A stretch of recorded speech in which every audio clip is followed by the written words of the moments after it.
La guerre n'a qu'un seul vrai héros, la mort. Et la mort se moque bien de la victoire. Elle se moque des morts, elle se moque également des vivants. En fait, pour les hommes, ils pensent haut et fort que c'est la victoire qui compte. Que non, parce que la mort existe toujours. Nous sommes le 15 octobre de l'an de grâce 2020. Cela nous rappelle justement le 15 octobre 1987, date de l'assassinat de Thomas Sankara. Eh bien, ce matin, et justement au cours de cette journée, nous allons justement nous remémorer en tout cas l'histoire de Thomas Sankara, l'assassinat de Thomas Sankara qui restera jamais gravé dans les mémoires, qui a marqué l'histoire de l'Afrique et surtout du monde, un peu comme l'assassinat de Patrice Lumumba. Madame, messieurs, bonjour, très heureux de vous retrouver ce jeudi 15 octobre de l'an de grâce 2020 pour cette nouvelle édition de DBS Matin. Au cours de cette édition également, nous allons continuer à décrypter l'actualité, décrypter l'information sur le continent africain. Une nouvelle journée, surtout de nouvelles informations traitées par nos confrères de la presse écrite, c'est l'heure de la revue de presse avec Jackson Diop. Bonjour, bienvenue à vous. Bonjour Steve, bonjour également à tous nos téléspectateurs de ce matin. Je profite également pour saluer ceux qui nous regardent du côté de Yaoundé, la capitale politique du Cameroun. Très heureux de vous avoir sur le plateau ce matin. Mange Vernatius, good morning and welcome. Good morning, Steve, and good morning to our viewers. Let me greet some people in Kumbu. Kumbu, because there are every signs and hopes that things may come back to normal. Kumbu is made up of the Nso people, and yesterday we got people from Nso. Yes, yesterday we got the information that the Nso secret society, traditional secret society, came out yesterday to appease the gods. It is something that they have not done for 4 years, and one of their demands was to appease the god for peace to return and for the fun of Nso to return. The fund also is not in so like other funds, other chiefs in their IDPs out of their funds, out of their fundoms. So j'espère que les dieux se sont calmés finalement alors. This is what we expect in the days ahead, because it was yesterday and they promised that the sacrifices, they started the sacrifices last night or the night breaking yesterday, and they will continue with the sacrifices to appease the gods, and we hope that they will bear fruit, the fruit that we need, so that peace should return to at least to that part. Bui division is one of the hot spots of this crisis in the Northwest region, Steve. On espère tout simplement que les choses vont entrer dans l'ordre dans les jours à venir, finalement. Alors. Vous l'avez très bien compris, mesdames, messieurs, l'information traitée par nos confrères de la presse écrite camerounaise, africaine et internationale. C'est tout de suite et maintenant la première partie dans la langue de Shakespeare avec Mange Vernatius.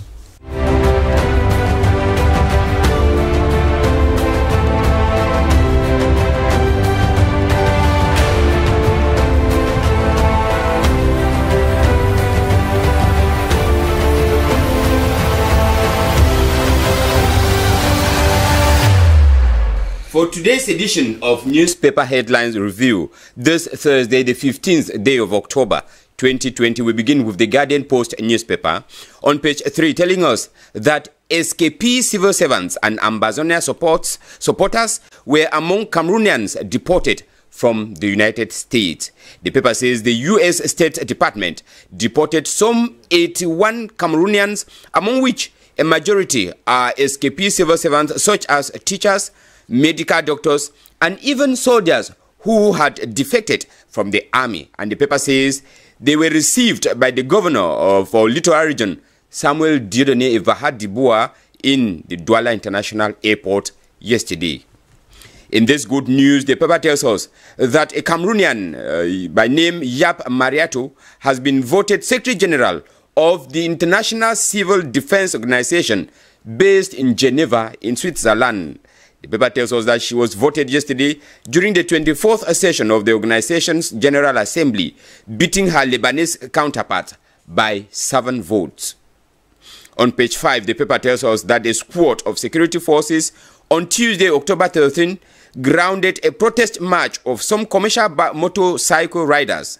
In Bamenda, the paper says 6 other bikers believed to be leaders of the protesting bikers were reportedly arrested in the process.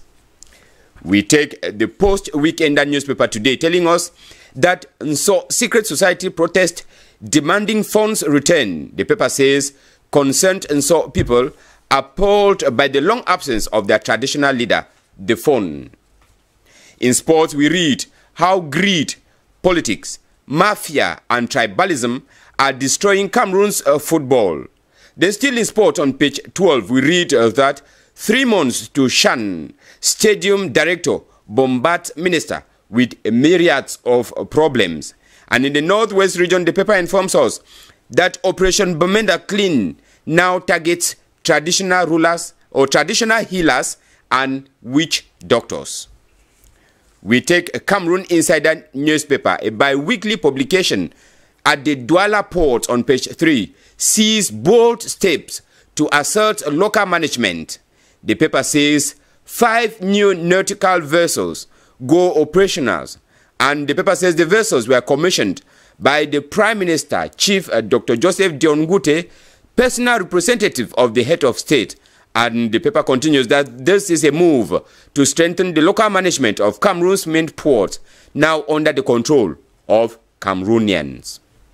Shan 2020 on page 14, we read that worrying signs for intermediate Lions. The paper says in 3 test matches played, they have lost 1 and drawn 2.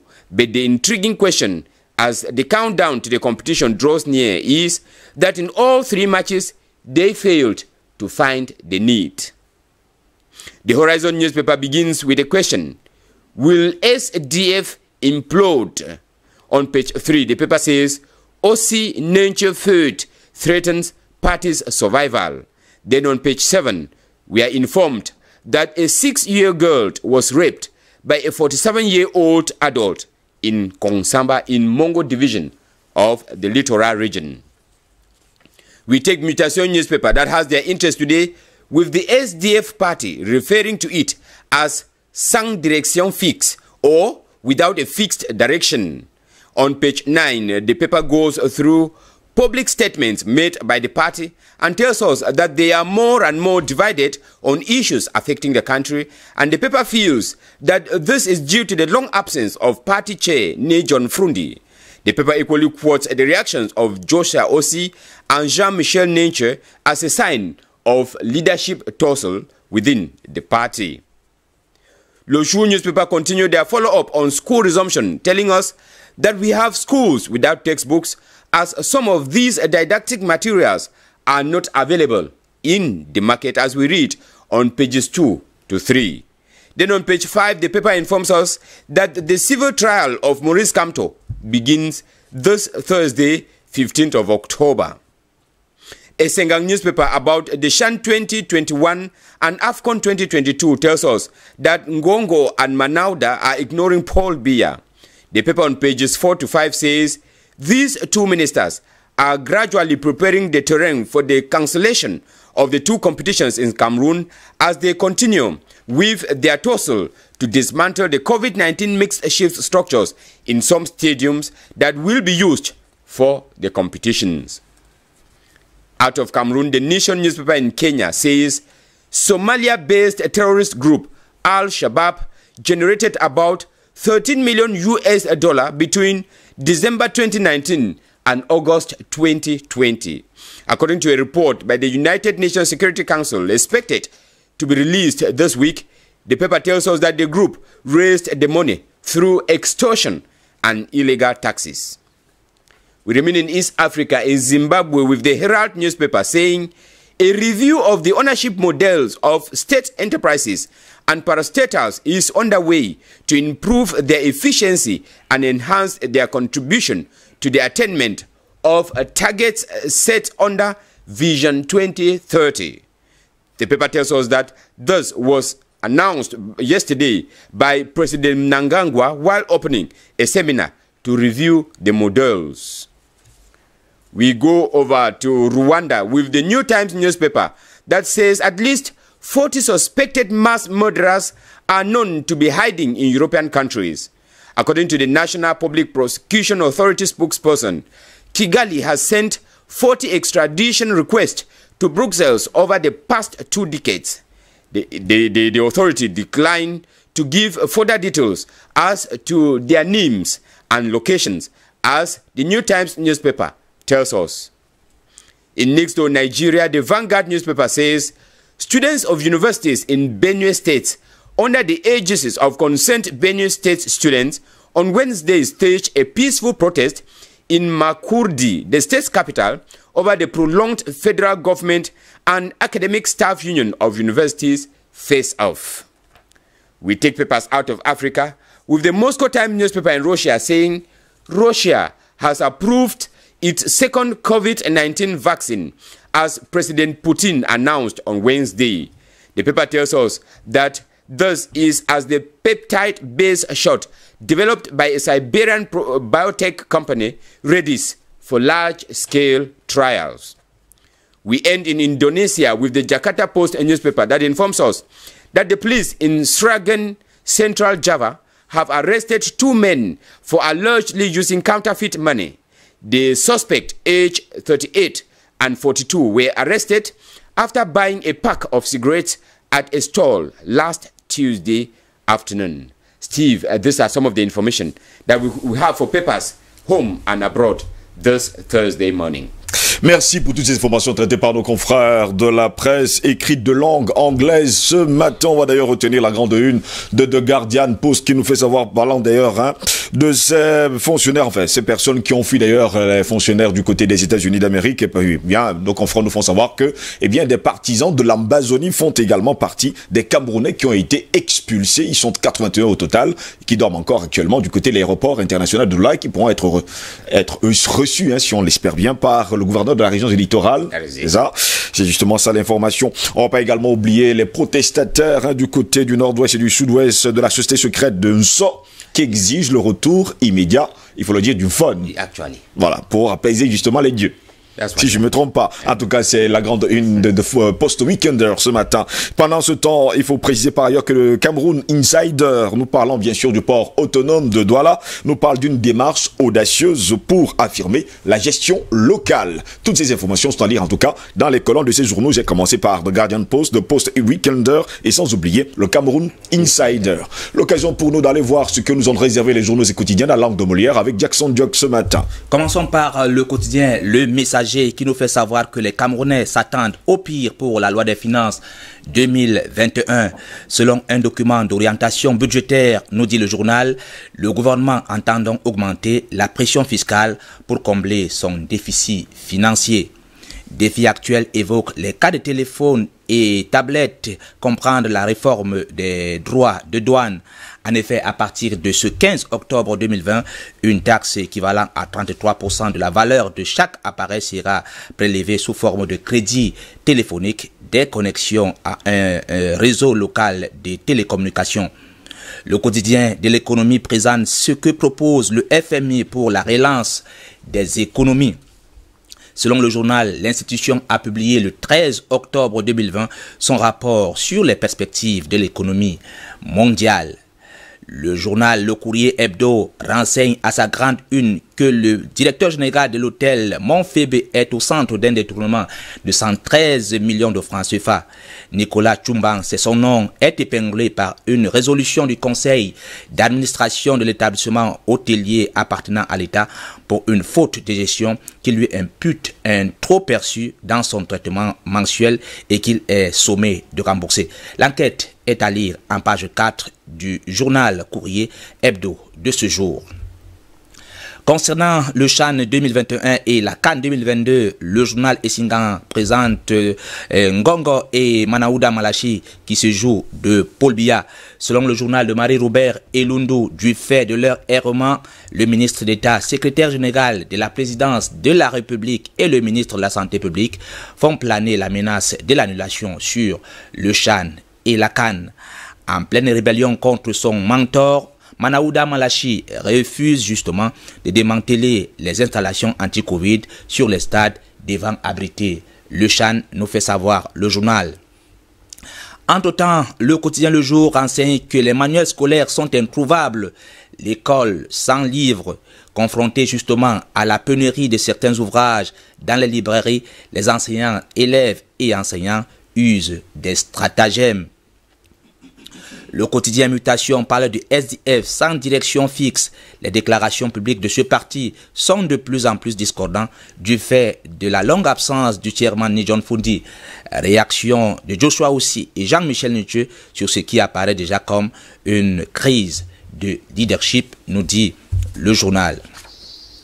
Direction le Gabon avec le journal L'Union qui parle d'impôts et douanes, la nouvelle donne au terme de 2 décrets adoptés au Conseil des ministres le 2 octobre dernier. La carrière des agents des impôts et des douanes obéit à des critères nouveaux, dont celui du nombre d'années d'expérience professionnelle pour accéder à des postes de responsabilité revus à la baisse. Une résolution conforme à la politique de l'égalité des chances prônée par le président de la République gabonais. À RD Congo, le courrier de Kinshasa évoque les enjeux de l'heure avec la police qui empêche une marche de la Mouka à Kinshasa. Initiée pour dire non à la balkanisation du pays, la marche projetée de Martin Fayoulou le 14 octobre à Kinshasa n'a pas eu lieu, la police ayant décidé d'appliquer la consigne de l'autorité urbaine qui l'avait interdite à la veille. Faisant fi de ce refus de l'exécutif provincial, Martin Fayoulou et ses militants ont tout de même investi la rue jusqu'à braver le dispositif policier qui s'était déployé.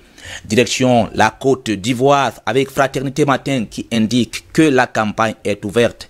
Le retrait des cartes d'électeurs a donc commencé depuis hier. Dans le journal, on parle d'égal accès aux médias publics. Le message là-bas du candidat du PDCI-RDA, Henri Konan Bédié, non parvenu. Le journal présente aussi l'agenda de Kakabe. Au Mali, les dépêches de Brazzaville évoquent le scandale à Orange Mali.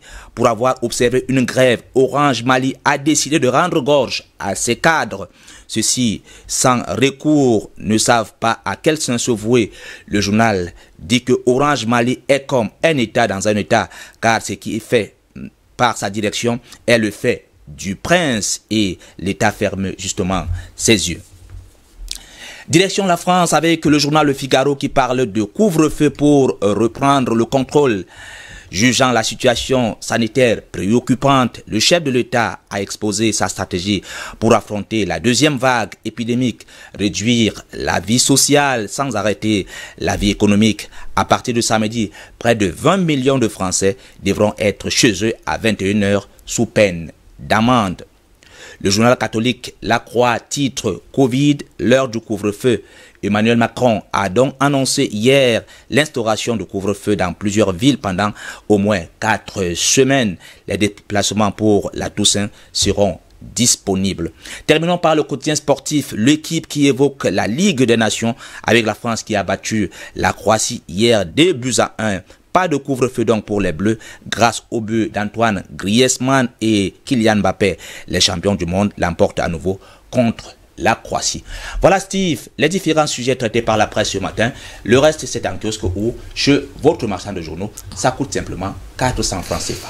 Couvre-feu du côté de la France à partir de 21 h. Si vous n'êtes pas chez vous, ben justement vous allez payer une amende. Ce fut également le cas lors du dernier, hein, pour le dire, le dernier couvre-feu du côté de la France. Absolument. Et on est même allé jusqu'à 3500 € d'amende. À partir de samedi. Voilà, à partir de samedi. Donc ça va être très chaud de ce côté-là. Il faut encore rentrer à la maison, se cloîtrer. C'est pas facile.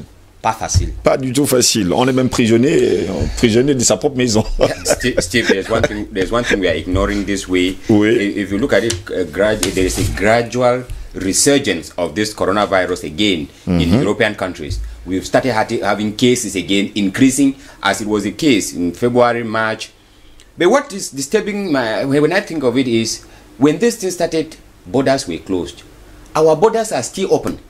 And very soon, it will start back again. Mais c'est parce qu'il nous supplie tout le temps. Il faut priser par ailleurs qu'il nous menace à tous les coups pour que nos frontières soient ouvertes. Parce que si nos frontières sont fermées, ils ne vont pas vivre. Ça, il faudrait que vous le sachiez. C'est un secret de polichinelle. We are doing it for our own protection. We are not doing it for their own benefit. Now, they are already talking about. Connaissez les manigances que Air France a eu pour pouvoir atterrir au Cameroun tous les jours. Of course, and Air France started operating in Cameroon when the borders were not even open. Voilà. In Cameroon. Donc vous devez donc comprendre que c'est tellement compliqué. Hein. Pendant ce temps, on peut nous apporter le coronavirus n'importe quoi. Et pendant ce temps, on parle bien sûr des 81 Camerounais qui ont été expulsés des États-Unis d'Amérique et qui se retrouvent toujours à l'aéroport international de Douala ce matin. That is what the Guardian Post newspaper tells us, that over 81 of them, you know. Et parmi eux, il y a des Ambazoniens. That were Ambazonian supporters. Bah oui, puisqu'ils sont Ambazoniens également. Allez savoir. Well, but the paper did not call them Ambazonians. They called them Ambazonian supporters, which means we can have other people who are not necessarily Ambazonians, but supporting the cause. That is the meaning of supporters. Supporters does not necessarily On vous mean... comprend parfaitement, ne vous inquiétez pas. And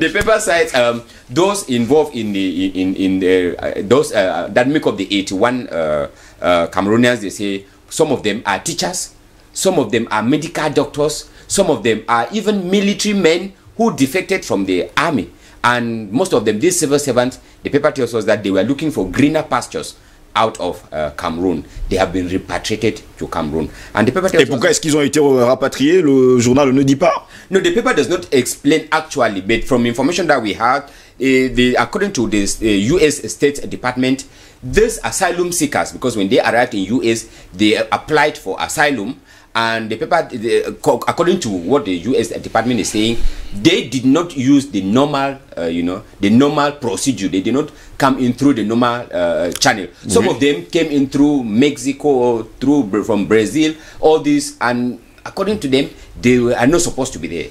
This is just to cancel the information, like other people were saying that the United States is sending away Cameroonians from. No, it's not Cameroonians. These are aside. There are Cameroonians who are there officially, legally, and they are not concerned with it. These are asylum seekers who do not have the right, the right document. Donc des personnes jusqu'à preuve de contraire qui demandaient l'asile politique du côté des États-Unis, mais qui l'ont pas eu. Mais la majeure partie d'entre eux venaient justement du Mexique, de l'Amérique latine, et qui jusqu'à preuve de contraire ne sont pas passés par des procédures normales. Et ils ont voulu justement jouer par la corruption. Voilà pourquoi ils ont été justement rapatriés. Moi, je vais vous poser la question à Jackson Jock ce matin. N'est-ce pas là encore un autre piège? Peut-être que ceux-là ont peut-être inoculé, c'est pour moi, ont peut-être le Covid-19, grandeur nature, peut-être le Covid-22. Qui sait? Ça, on ne sait pas. Parce que la première fois, c'est toujours par un avion que le Covid-19 est arrivé justement au Cameroun. Oui, absolument. Steve, vous savez que nous sommes dans un environnement où les soupçons pèsent sur tout.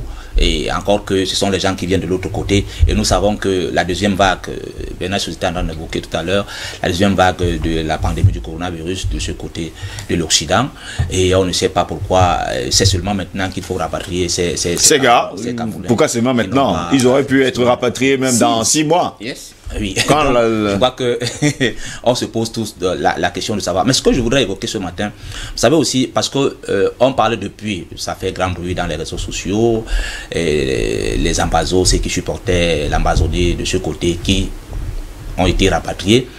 Et donc c'est une question très complexe dans la mesure où vous savez que nous sommes au moment où il faut apaiser le cœur. Complexe aussi parce que il y en a eu des victimes.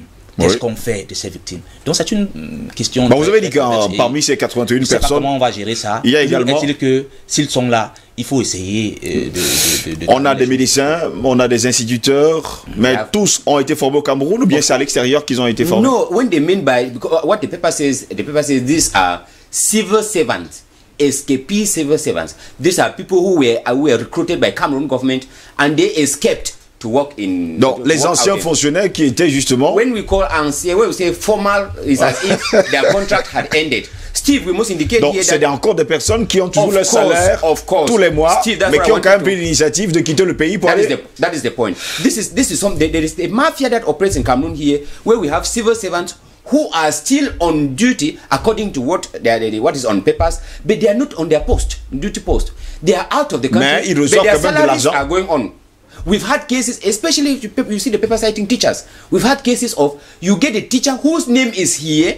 The school has recruited a part-timer who is being paid a lower wage. The principal is aware of what is happening. The principal knows that this is not Mr. A who is supposed to be there, but the name is being ticked here. Et pendant ce temps, et leur salaire passe et tout le monde sait. That is why the Minister of Finance had been, behind these ghost workers. These are ghost workers. Vont-ils encore être toujours fonctionnaires chez nous?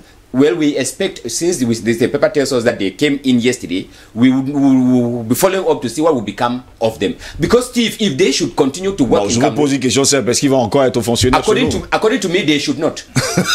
no, according to me, they should not. Because they had preferred greener pastures out there. Voilà, s'ils veulent partir, ils n'ont qu'à partir. Bon. Back home. En tout cas, la bonne nouvelle, c'est qu'ils seront reçus par le gouverneur de la région du niveau littoral. Hein. Il va à ce jour. Absolument, c'est pour ça que je parle du sens de l'apaisement. Il faut apaiser les cœurs, il faut savoir que, bon, ça a été comme cela, mais je dis que c'est encore très compliqué dans la mesure. En tout cas, pour nous autres, hein, ils ne méritent plus d'être fonctionnaires. Oui, non, pour ça, ils méritent. Ils ont mangé, ils ne méritent plus d'être fonctionnaires parce qu'ils ont abandonné leur poste depuis. Et vous savez que l'État, le problème avec l'État, c'est que on ne peut pas se saisir lorsque vous désertez. On continue toujours à vous reverser votre argent, mais c'est à un moment donné, lorsqu'on a essayé avec le nouveau ministre des Finances, qui est là, lui, Paul Moutazé, d'essayer de voir avec le fichier solde de l'État, on a quand même découvert qu'il y a des gens qui sont à l'extérieur et qui perçoivent encore... Qui continuent à percevoir leur somme d'argent, leur salaire en tout cas à la fin du mois. Est en train de se remédier. Il y a également certaines personnes qui sont toujours sur le triangle national camerounais, mais qui ne vont pas là où on les a affectés, mais qui continuent quand même à percevoir leur salaire. Oui. Il ne faut pas également oublier ce pan. Oui, ils sont sur le triangle national. Maintenant, ce sont des cas d'indiscipline que même l'autorité administrative peut se saisir. Bon. Donc, pas seulement on espère donc que ça va être fait. C'est-à-dire que si on vous envoie, par exemple, au niveau du littoral, et si vous n'êtes pas là depuis un certain moment, le gouverneur peut constater d'abord votre sectoriel. Si vous êtes en éducation, votre sectoriel peut déjà faire ce constat. Et puis le gouverneur... Monsieur, Steve, at one point, rapidement pour sortir de ce sujet. Yes, at one point I always envisage the follow-up of how military issues are done. If it is within the military, 1-2 days you are identified that you are not in your post. But when you listen to the national station, you hear a director or a principal announcing that a teacher has been absent for 3 months. These 3 months, the salaries have been passing. What was that principal doing? Bon, What was that delegate doing? Il y a souvent également que l'enseignant peut être malade. Steve, when you are sick, you cannot be announced that. When you are sick, you are notified. Dans le coma. When you, in that case, you are notified that these are health issues, and in that case, you are not absent. Non, c'est juste pour rire en fait. Messieurs, pour sortir rapidement de cette revue de presse, prenons également la grande une de Post Weekender ce matin qui nous parle de ces personnes qui font partie de la société secrète d'un sort qui exige le retour d'une phone le plus tôt possible. Yes, Steve, you know, that's why when I read it, I had the time to listen to the comment. You know, the secret society in Vous avez suivi comment elle a dit ça? Ça? Of course, because I am from there. So bon, si vous dites ça, c'est que ça signifie dans son patois, dites-lui. nu. Okay. Ça veut dire nu. That is it. Allons-y. I had the privilege to follow up the discussion, you know, from beginning to the end. Oui. You know, the secret society in so is what we call the Ngurong. Like you call the Quifon, like you call the Obasanjo, like you call. Oh, okay, on vous comprend. Yes, these are secret societies that, you know, organize or that you know, rules the tribe. And in so the Ngurong and the Fon, these are the 2 institutions that ruled the tribe. Now with this crisis, the Fon was out of the village. For quite 4 years now, les choses commencent à rentrer dans l'ordre. Right. Donc il est l'heure que le phone rentre justement dans ses attributs et qu'il fasse justement le travail pour lequel, pour que la paix revienne en tout cas dans le nord-ouest et le sud-ouest. On espère tout simplement que ça va se faire. Oui, messieurs, rapidement avec Jackson Dur ce matin, prenons la grande une de mutation qui nous parle du SDF. Eh bien, SDF signifie finalement sans direction fixe. Non mais c'est pas moi qui l'ai dit. C'est ce que je vois la grande une de mutation. Mutation avec son jeu de mots. Mais je pense que il y a sur le fond et sur la forme, il y a quand même la substance dans ce qu'il dit. Oui. Dans la mesure où on se rend compte justement qu'il y a une guerre de leadership dans ce parti politique. Comme le chairman n'est pas là, il y a Joshua aussi qui fait de temps en temps des sorties. Et il y a aussi le député Nietzsche qui fait aussi des sorties sur certaines questions. Mais on se rend compte c'est une guerre de leadership finalement. Oui, les sons sont discordants. Donc c'est pour ça que le journal révèle aujourd'hui que c'est sans direction fixe. Sans direction fixe. Mais si on va pas sortir de cette revue de presse sans pour autant féliciter Madame Ngozi Okonjo-Iweala, qui est bien sûr la future directrice de l'OMC, c'est l'Organisation mondiale du commerce, c'est une Nigériane. Donc on espère tout simplement que, enfin, on va lui souhaiter tous nos vœux. Hein.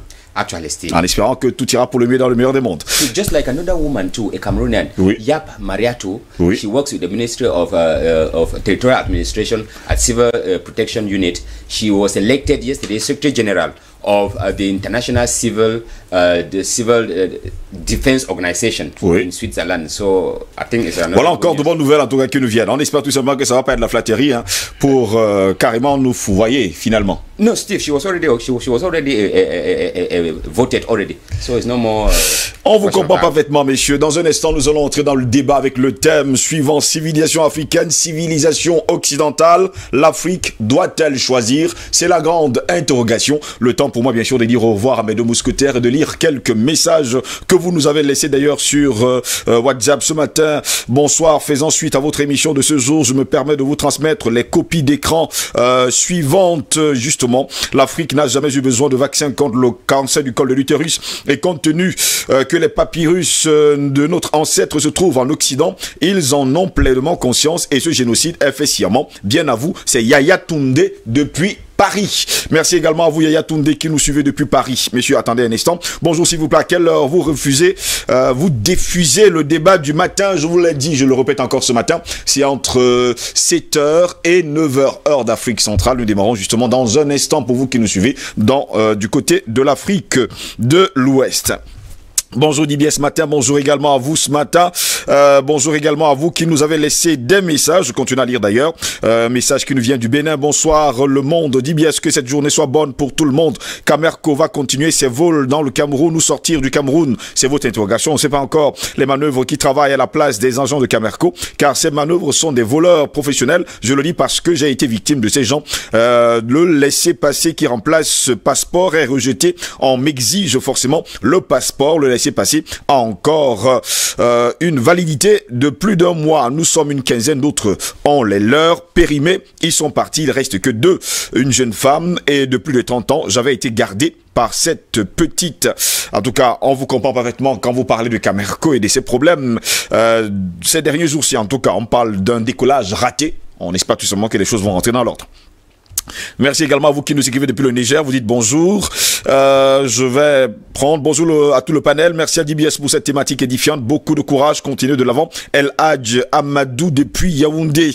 Bonjour à vous El Hadj Amadou. Bonjour le panel et les techniciens. Ma question est de savoir si les vaccins ont libre circulation tant en Afrique francophone qu'en Afrique anglophone. Joseph Legrand. Je ne sais pas de quelle ville. Il nous écrit ce matin. Steve, je reviens pour préciser que l'argent qu'on demande aux pauvres parents africains, c'est pour bluffer les esclaves noirs qui sont chargés de faire le sale boulot qui consiste à nous convaincre d'accepter ces vaccins. Eux, les grands Manitou, ne touchent pas à ce papier imprimé qui ne les sert absolument à rien. Ils transforment en nature dans nos vraies richesses. Vraiment, c'est la haute fémania. C'est Thompson Errant depuis Bédi. Permettez-moi de lire vos messages parce que vous allez dire que je ne les lis pas. Bonjour DBS, pouvez-vous nous dire sur l'ensemble des résolutions onusiennes rendues obligatoires dans le monde, celle qui est, ou alors celle qui est d'origine africaine? Étienne Galleux, il n'y en a absolument aucune qui est d'origine africaine. Je vous reprends immédiatement. Bonjour monsieur Steve, je suis fidèle à DBS ce matin. Ma question est très simple. Le médecin qui a dit à la maman, elle ne lui apprend pas son travail. Ce dernier apprend aux parents à faire des enfants. Oui, c'est une bonne question d'ailleurs, il faudrait qu'on lui pose la question. Si c'est lui qui apprend aux parents à faire des enfants, je pense qu'il faut revoir son cas. Jean-Marie depuis Sable, ici même à Douala. Bonjour à tous. En principe, le vaccin ne devrait pas être obligatoire, qu'ils vaccinent d'abord leurs propres enfants. Dimasra Serge depuis Maroua, dans l'extrême nord du pays. Bonjour Steve, c'est Colin Zeni. Depuis le dans la village, ce pseudo-médecin de Nubel mérite la réponse réciproque à ses propos odieux, c'est-à-dire la violence physique. On vous comprend parfaitement, vous qui nous écrivez depuis Douala, ici même à village. Bonjour DBS, la personne nous écrit depuis la Suisse ce matin. Bonjour, bonne continuation à vous et que Dieu vous conduise. Merci au docteur Belek pour la mise en œuvre et surtout la mise en garde. J'aime votre émission. Armand Simeux. Vous avez laissé pas mal de messages pour ceux qui ont regardé l'émission dans la nuit. Bonjour DBS, ce matin, ce jeune médecin a dépassé les bornes. Un médecin n'a pas le droit d'exclure un enfant à l'école. C'est un acte à combattre dans d'autres pays. Le gouvernement fait passer le message de vaccination sur les chaînes de télévision et radio, toutefois, en montrant à la population l'importance de cette vaccination. C'est Fabrice Yomi depuis le Niger. Merci également à vous Fabrice Yomi depuis le Niger. Bonjour, pourquoi ne rappelez-vous pas les divers procès contre Bill Gates pour édifier davantage? On le fera, ne vous inquiétez pas, c'est en cours encore ce matin. Il faut également que je prenne l'initiative de lire le message d'un de nos confrères, un confrère qui est du côté de la République démocratique du Congo. Il s'appelle Justin Kabumba, il est journaliste congolais en freelance. Il me dit ce matin, je suis parmi ceux qui suivent votre travail et je suis très très intéressé. Moi je suis à Goma, à l'est de la République démocratique du Congo et merci pour tout ce que vous faites. J'aimerais bien sûr entrer en contact avec vous.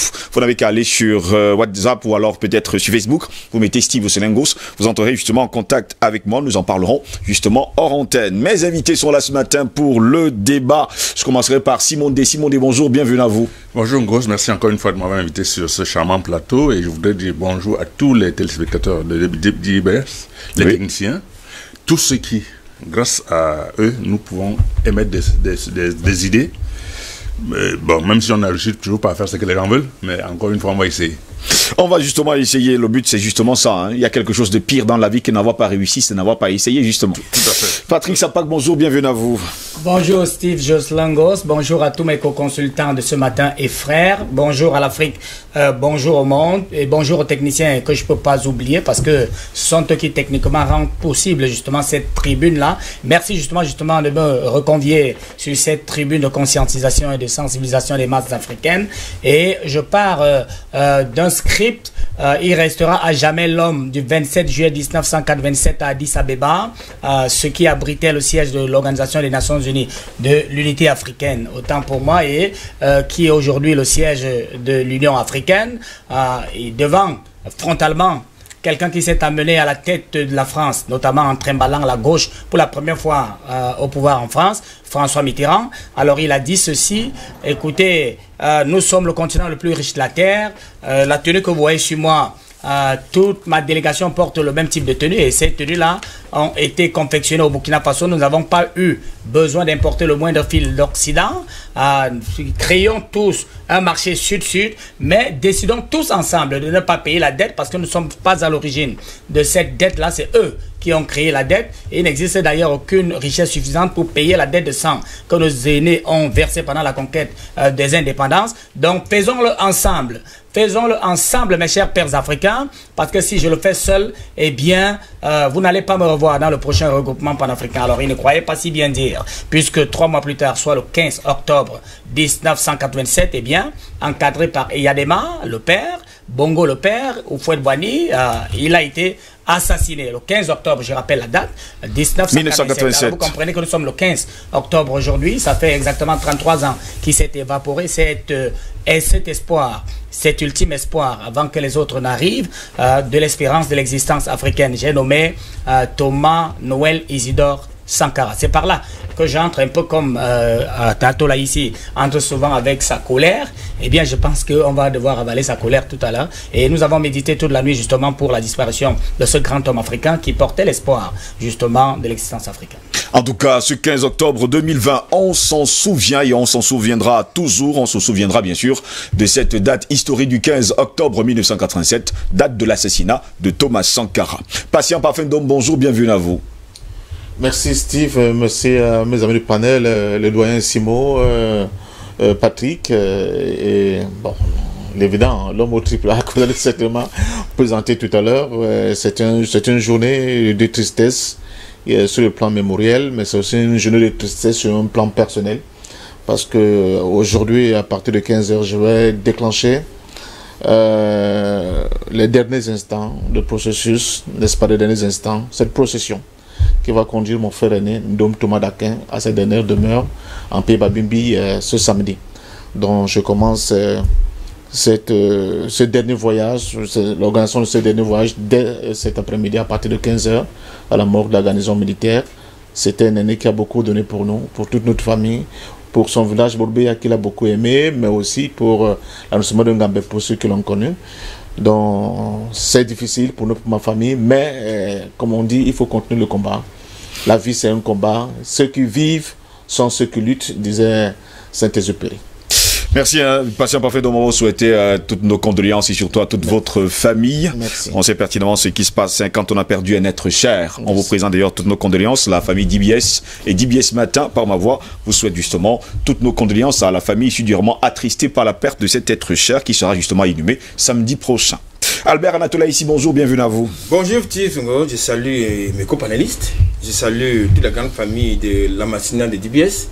Je salue l'Afrique, je salue le monde, surtout ces compatriotes qui sont allés de l'autre côté de l'Atlantique, de la Méditerranée ou bien quelquefois de l'océan Indien. Mon coup de gueule ce matin, eh bien, excite le document de stratégie pour la croissance et de l'emploi. Bienvenue maintenant, n'est-ce pas, la stratégie nationale de développement 2020-2030 pour le développement, pour la transformation structurelle et le développement inclusif du Cameroun.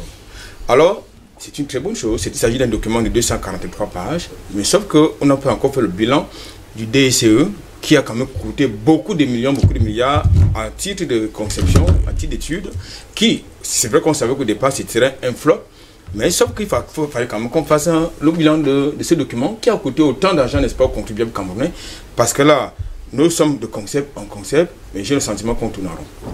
Et justement, c'est le gros problème, en tout cas, sur le triangle national camerounais. On espère tout simplement que les résolutions prises, justement, dans ce rapport-là, pour 2020-2030. Et non, il s'agit d'un document, c'est une production, c'est la première édition, hein, qui a été, n'est-ce pas, conçue par le ministère de l'économie, du plan et de l'aménagement du territoire, oui. Donc, si c'est une première édition, cela suppose qu'il y aura une seconde édition. Messieurs, le thème de ce matin, civilisation africaine, civilisation occidentale, l'Afrique doit-elle choisir? C'est notre thème de ce matin. Bienvenue à toutes et à tous. Voici le débat.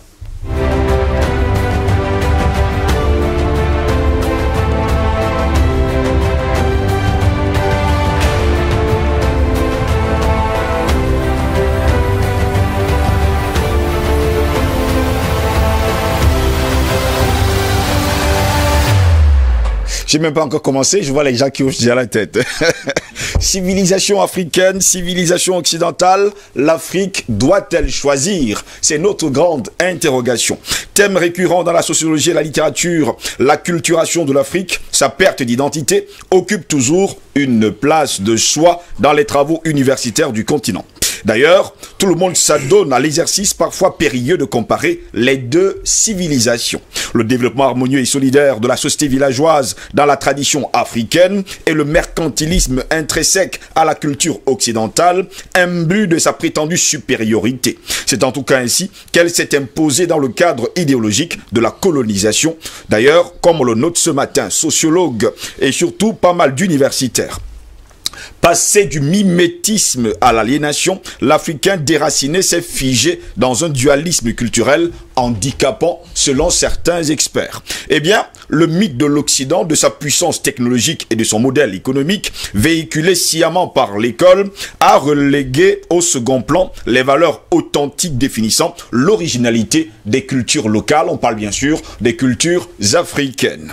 Il s'agit alors pour l'Afrique de se retrouver et de repenser sa marche vers la modernité. Paradoxe, eh bien, un des grands auteurs africains, Amouzou, propose une solution très occidentale, la multiplication par les universités du continent de travaux multidisciplinaires de recherche sur les sociétés africaines.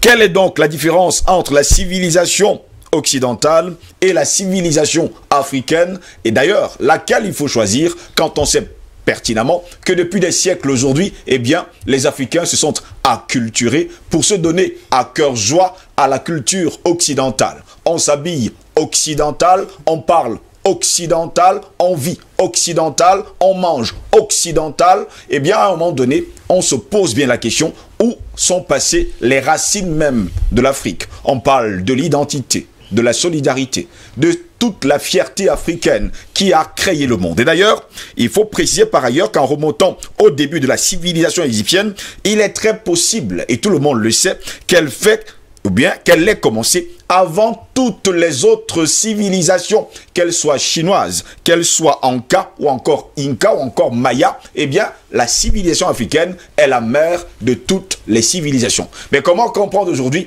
que les Africains eux-mêmes ont oublié leur civilisation? Je vais me tourner vers Patient Parfendo.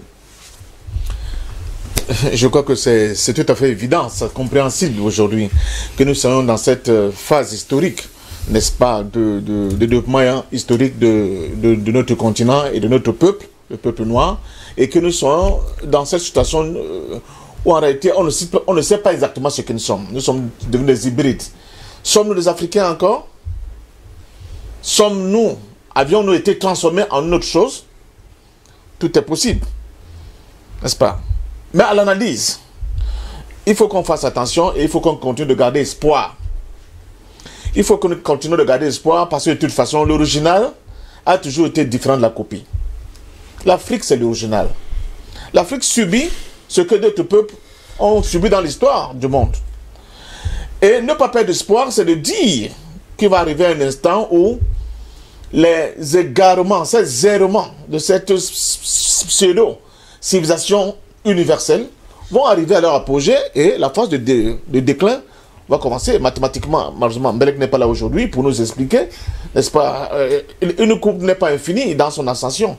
Il va arriver à un moment où elle va arriver à cet endroit où la symptôme va l'obliger de commencer sa descente. Mais du point de vue humain, du point de vue des sociétés, quand on regarde par exemple l'histoire occidentale, celle qui nous domine aujourd'hui, l'histoire de la Rome antique, je rappelle ici que la Rome antique, c'était 1000 ans de domination sur le monde. 1000 ans. Mais par un processus, par des dynamiques internes à cet empire, et par un processus d'érosion du pouvoir central, mais surtout de quête des peuples dominés vers leur liberté, on a vu comment cette Rome antique qui était toute puissante, hyper puissante, qui avait dominé pratiquement pour ce que les historiens appellent le monde utile de l'époque, c'est-à-dire tout l'Occident, le nord de l'Afrique, toute la Carthage, était entre leurs mains. Et ils considéraient ce qui était la périphérie de Rome comme étant des barbares. Mais on a vu comment par des dynamiques et des processus bien définis, comment ces barbares ont commencé à éroder ce pouvoir central au point de faire chuter cet empire plus tard pour donner naissance à ce que nous avons aujourd'hui, ce monde capitaliste néolibéral qui continue de nous dominer. C'est vrai, du point de vue de la pensée et de mode de gestion économique, c'est toujours l'Occident qui domine, mais la toute-puissance Rome est tombée. Alors, si nous avons cela à l'esprit, on peut valablement penser que depuis près de 4 siècles ou bien 5 siècles d'esclavage que nous avons subi, un siècle de colonisation, et pratiquement nous sommes depuis un siècle dans ce qu'on appelle le néocolonialisme, c'est-à-dire que le blanc est sorti par la porte, mais il est revenu par la fenêtre. C'est ça qui explique ça mieux, en donnant la nature de ce que sont les hommes liges qui sont aujourd'hui aux affaires sur notre continent, sur tous les plans. Sur le plan politique, sur le plan économique, mais surtout sur le plan culturel. Et c'est là où le bas blesse, excusez-moi, c'est là où vraiment le bas blesse.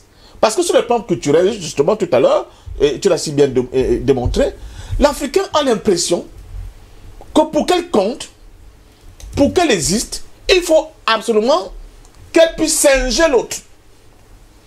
C'est là où nous nous trouvons dans un espace, dans un continent qui est complètement en manque de repères. Mais pourquoi? Parce que toutes les données, tout ce qui structure une société, tout ce qui identifie de manière particulière une société a été complètement galvaudé. Nos religions, ce sont les religions des autres qu'on nous a imposées. Nos cultures, c'est la culture des autres qu'on nous a imposées.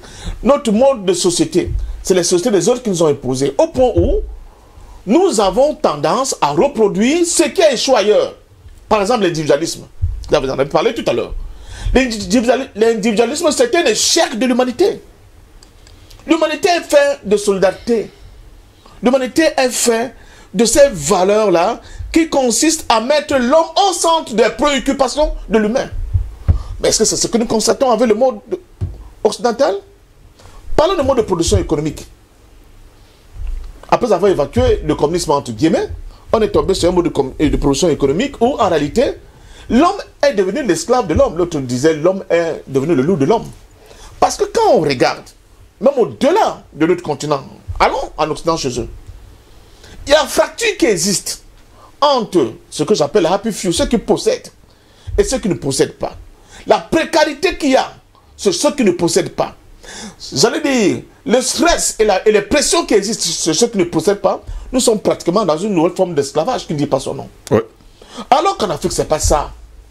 L'Afrique antique, l'Afrique, comme Timo dit, il y a de cela, n'est-ce pas? Des millénaires et des millénaires. C'est une Afrique faite de partage. Pourquoi on partage? C'est la meilleure manière d'assurer sa sécurité au sein d'un groupe. C'est la meilleure des manières d'assurer la prospérité au sein du groupe. C'est ça le sens du partage. Parce que, comme disait quelqu'un, il n'y a jamais de bonheur à être heureux tout seul. On est heureux quand on est heureux tous ensemble. Et pourquoi ces valeurs africaines sont capitales, elles sont importantes? Parce qu'elles essaient de créer une harmonie entre notre planète qui est notre mère nourricière et nos ambitions de vivre mieux. Or, avec l'Occident, ce paradigme-là a été complètement rayé. Les gens s'en foutent. Le problème, c'est qu'ils amassent le maximum qu'ils puissent amasser. Même si cela crée des conditions pour détruire demain cette chimère qu'on considère aujourd'hui comme la réussite sociale, la réussite économique. Notre continent, notre planète n'a pas des ressources illimitées, c'est faux. Si on continue avec le même mode de production économique, là, ça ne peut pas tenir. C'est pour cela que, justement, ceux qui pensent de l'autre côté, réfléchissant à cette éventualité, créent des guerres et créent des virus. On nous impose des vaccins, on nous impose des modes économiques. Même quand vous voulez commencer à décoller sur le plan économique, le FMI, la Banque mondiale, vous met sur l'ajustement structurel. On privatise des sociétés. On vous dit maintenant que faire beaucoup d'enfants, ce n'est pas une bonne chose. On vous dit que la meilleure manière de vivre et qui est une avancée sur le plan des droits de l'homme, sur le plan des mœurs, c'est que les hommes doivent épouser les hommes. Les femmes doivent épouser les femmes, etc., etc. Je dis, on va à une vitesse d'un TGV dans ce que j'appelle la culture de caniveau. L'Afrique doit se ressaisir. Mais pour que l'Afrique se ressaisisse, il faut que des penseurs, des intellectuels, des hommes politiques à tous les niveaux, ceux qui ont la possibilité, les décideurs du moment, comme je les appelle, parce que tout varie, on va bien, comme tout est changeant, puissent se ressourcer et redonner à la bonne, c'est-à-dire dans l'Afrique profonde, et redonner au monde le sens de ce qu'on appelle l'humanité. On disait, et on le dit souvent, que le panafricanisme est un humanisme, oui, mais parce que l'Africain, c'est ça. L'homme africain est un humaniste. Donc, il faut, dans notre culture, revisiter ce qui a fait la grandeur de l'homme. N'oubliez pas que nous sommes l'homme premier. Et si nous sommes l'homme premier, ça veut dire que c'est chez nous qu'on trouve encore des choses qui sont génuines, des choses qui sont authentiques, des choses qui donnent la valeur à l'existence humaine. Et je pense que, au-delà des statistiques qu'on peut bien décliner ici, ceux qui réfléchissent aujourd'hui, j'ai regardé un truc dernièrement dans comment on dit ça, dans ce que je vois, comment les gens qui sont soi-disant très avancés veulent réapprendre à vivre complètement comme des sauvages. Allez voir le tourisme en Patagonie. Allez voir les modes culinaires au niveau de l'Asie du Sud-Est. Ou nos feuilles de bobolo, que nous on néglige. Ce sont ces feuilles-là aujourd'hui qu'on sert dans les meilleurs restaurants en Asie du Sud-Est. On ne sert plus dans les plats. On ne mange plus avec des fourchettes en acier ou bien en inox. Ça se fait également sur le continent africain, même au Cameroun aujourd'hui, on commence à le faire. Nous on dit, ah c'est rien, nous, chez nous, ambassade du Congo, les Congolais, genre les Congolais machin, nous on dit, ah ça c'est quoi ça? En Asie du Sud-Est, c'est devenu de l'or. Les restaurants les plus chics, allez voir. Il faut avoir vraiment de l'oseille pour pouvoir manger dans ces restaurants. Donc revenons à ce qui est fondamental. Revenons à notre culture africaine. Cela ne veut dire pas que le beau costume de Ngos. C'est le coton de mon père. Ne vous inquiétez pas. Pas de problème. Donc voilà, je crois qu'on s'est compris. Voilà. Mais la culture étant, non, l'intelligence étant aussi relative, il faut qu'on fasse attention de ne pas penser que tout a ajouté dans ce que nous appelons la modernité. Civilisation occidentale, civilisation africaine, l'Afrique doit-elle choisir? Patrick Sapak, jusqu'à preuve de contraire sur ce sujet, on pourrait justement écrire 1000 pages. 1000 pages justement pour parler de cette civilisation occidentale, mais surtout civilisation africaine. Et je vous poserai la question, la civilisation occidentale est née peut-être parce que, il faut le dire, la civilisation africaine le lui a appris. Absolument. Et donc, quand vous allez rentrer dans l'histoire, vous allez constater qu'on parle de la mère de l'humanité, qui est l'Afrique, parce que l'espèce humaine a été repérée pour la première fois sur la corne de l'Afrique. Il faut que ce soit bien clair pour les jeunes générations. C'est l'Afrique qui a produit tout dans ce monde.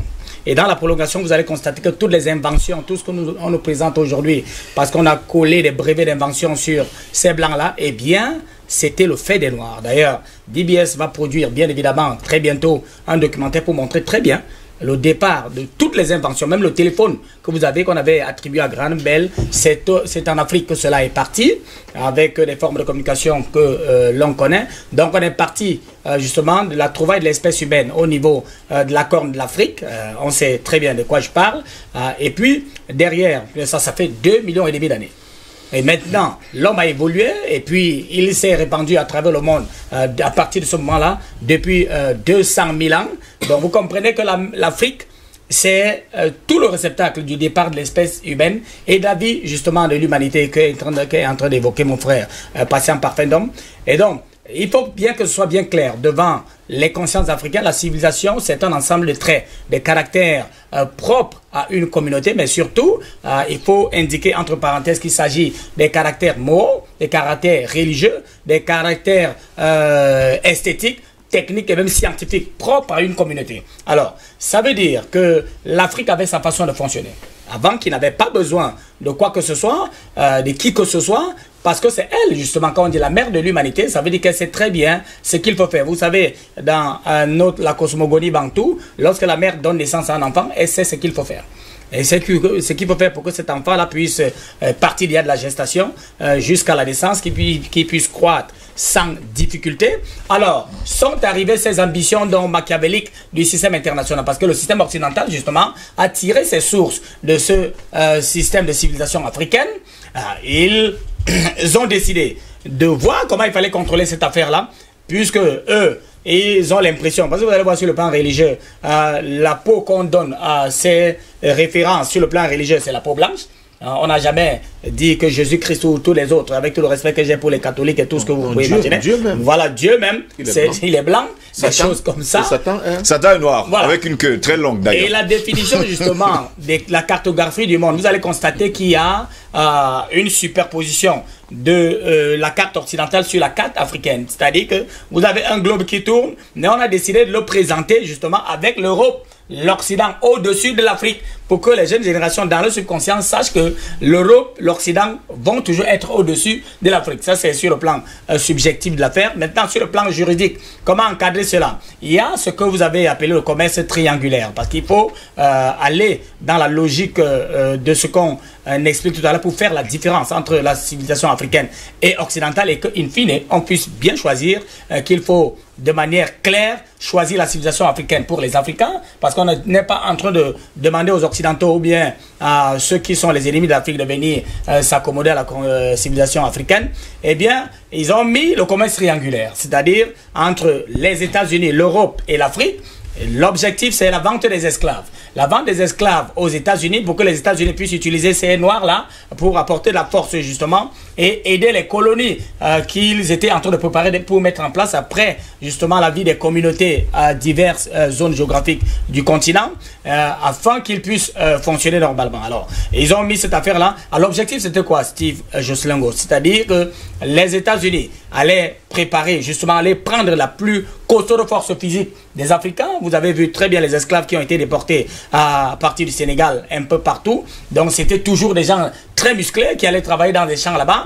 Et puis, quand on allait domestiquer, il y a ceux qui étaient les nègres de champs et les nègres de maison. Oui. C'est-à-dire à partir de leur degré de docilité vis-à-vis de ces maîtres-là. Alors, donc, leur travail devait consister à permettre que la production se fasse et que les produits occidentaux puissent terminer et européens puissent terminer sur le continent africain avec tout ce qu'on sait, avec la perfidie sur les marchés pour les échanges, parce qu'il faut noter qu'une civilisation a trois caractéristiques principales qui la définissent, c'est-à-dire d'abord au niveau sur le plan terre à terre, vous parlez comme au quartier, il faut que la civilisation ait une organisation. Une organisation, c'est pour ça que vous avez ce qu'on appelle l'organisation politique. Quand on dit politique, ça ne veut pas dire la politique politicienne. Donc, tout ce qu'on met en place doit être considéré comme une organisation politique. Maintenant, une forme de société, il y a les monarchies, il y a les démocraties, il y a les dictatures, même il y a la démocratie, il y a tout ce que vous voulez, mais il y a les chefferies, il y a les communautés. Mais la civilisation africaine avait justement cette structuration. Justement, voilà, donc, en troisième ressort, il y a donc l'aspect économique, c'est-à-dire le régime des terres, les échanges, ou alors les techniques culturelles. Donc, pour essayer d'apporter une sorte de force dans le fonctionnement de ces sociétés-là. Mais sauf que ça a été donc dévoyé par ce que je suis en train d'expliquer. Donc, ils veulent passer à une domestication des ressources africaines et ils ont mis tout ça en place. Le cadre du commerce triangulaire est venu préparer cette affaire déjà au niveau du XIVe siècle. Maintenant, on s'est retrouvé avec cette traite négrière là qui a duré pratiquement 300 ans dans l'opérationnalisation, et on s'est retrouvé avec en 685 500 ans même, avec pratiquement 500 ans, donc en 685 avec la production du Code noir. C'est le premier cadre juridique, c'est-à-dire qui a défini les conditions innommables des Noirs dans cette sphère internationale, c'est-à-dire la suprématie de la race blanche sur la race noire. On est parti de là, on s'est retrouvé justement avec la charte de l'impérialisme. La charte de l'impérialisme qui a été justement négociée à Washington lorsque ces pays-là, ces pays se partageaient l'Afrique. On s'est retrouvé en 1984-85 avec la conférence de Berlin. 1884-85. Voilà, donc je parlais de la charte d'impérialisme, donc 28 articles qui ont été mis en place. Savamment orchestré et exactement, écrit. pour conduire sur le cadre juridique de toute cette affaire-là, qui s'est achevée en 1984-85 lorsque ces puissances occidentales se partageaient l'Afrique de manière unilatérale. On s'est retrouvé encore au milieu du 19e siècle avec ce que vous avez appelé le scientisme. C'est ça qui est venu terminer tout ce que vous êtes en train d'indiquer aujourd'hui, pour dire que ce sont les blancs qui doivent seulement réfléchir. On mange, vous l'avez dit, on mange comme le blanc, on parle comme le blanc, on paye comme le blanc, parce que lui, il est l'intelligence suprême. À partir du scientisme qui a défini que tous les phénomènes existentiels de la nature vont être définis à partir de l'expérimentation, donc ils sont les seuls à devoir coller à chaque phénomène existentiel de la nature leur expérimentation, qui veulent donc imposer à la conscience et l'inconscience sur la scène internationale. C'est pour ça que vous allez voir qu'à l'époque, on considérait les montagnes comme on considérait l'eau, par exemple, comme la déesse de la fécondité. Désormais, c'est l'association d'une molécule d'hydrogène et deux molécules d'oxygène. Ça, c'est eux, leur science qui a défini ça. Alors qu'on sait très bien, avec l'immensité des eaux, ce que ça fait dans la cosmogonie et la sorcellerie africaine. Je parle de la sorcellerie positive. Donc, on a effacé ça pour aller coller ça dans la scientificité, une scientificité qui n'est ramassée nulle part dans les esprits logiques. Donc, on a dit que désormais l'eau, par exemple la pluie, c'était la colère de Dieu. C'est comme ça qu'on imaginait. On jetait nos humeurs dans la nature. C'est Dieu qui appuyait sur un bouton et il pleuvait. Il pleuvait. Alors, ils ont dit que c'est le produit de la condensation. Les éruptions volcaniques étaient le produit de la colère des dieux des montagnes. Ça, c'est comme ça qu'on définissait en Afrique. Et ils sont venus vous dire que c'est la remontée en surface du magma. Donc, ils voulaient... Les nuages qui ont fait tout ce qui va avec. C'est ça que vous avez appris à l'école, Sylve Joleng, vous savez, tout le monde ici sur la table. Mais le problème, c'est qu'il ne faut pas rester collé dans ces choses-là, sinon justement, on va être porté à choisir la civilisation occidentale sur la civilisation africaine qui, elle, n'avait pas de problème. Et j'aime souvent à dire, lorsqu'on était sur ces questions de santé, que nos mamans, dans les villages à l'époque, se rendaient au champ en fin de gestation. Donc, seules, elles donnent, le travail commence au champ, elles donnent naissance à un enfant. L'enfant arrive, elle coupe la poche des os, les cordons ombilicaux, des choses comme ça, lave le bébé, vous ramène un bébé le soir, tout beau, au village. Et le lendemain, elle reprend la route du champ sans qu'il y ait un problème. Aujourd'hui, avec votre scientisme, donc, nous sommes dans les césariennes à gauche, à droite, avec la commercialisation de tout. Et vous allez constater donc, dans la dynamique foncière, que lorsqu'on rentre dans le débat, tout de suite, allons-y rapidement, vous donner la parole aux autres. On va convoquer des exemples, justement, pour montrer comment la marchandisation, justement, de l'expropriation des terres s'est accommodée dans cette affaire-là, avec des bandits divers. Et on va expliquer, justement, en convoquant des exemples, parce que c'est à partir des exemples précis qu'un exposé d'idées tire sa principale force de persuasion. Merci beaucoup pour cette première prise de parole, Patrick Sapa, que je vais me tourner vers Simon D, qui est lui un Africain pur, mûr et sûr. Je vais lui poser une question simple. Pourquoi l'Afrique n'a-t-elle pas réussi à développer une civilisation sophistiquée, capable justement de rivaliser avec les civilisations asiatiques, pour ne pas dire occidentales? Merci Ngos, mais je voudrais déjà savoir ce que vous mettez dans civilisation. Est-ce que c'est l'homosexualité, la pédophilie, forcer les Africains à rentrer dans la religion? La civilisation, pour moi, occidentale, c'est de la barbarie occidentale. Oui. Parce que vous ne pouvez pas aimer quelqu'un au point de l'obliger à accepter, le forcer à prendre quelque chose qu'il ne veut pas. Quand on apporte la religion, je parle de la religion dans son entièreté. Oui. L'islam, le christianisme et même le vaudou. C'est rentré en Afrique, pas le vaudou, pardon, le bouddhisme. C'est rentré en Afrique comment? Par la force ou bien par la volonté des Africains à aller vers ces histoires-là. Si vous aimez quelqu'un, vous ne le forcez pas à lui apporter le bonheur.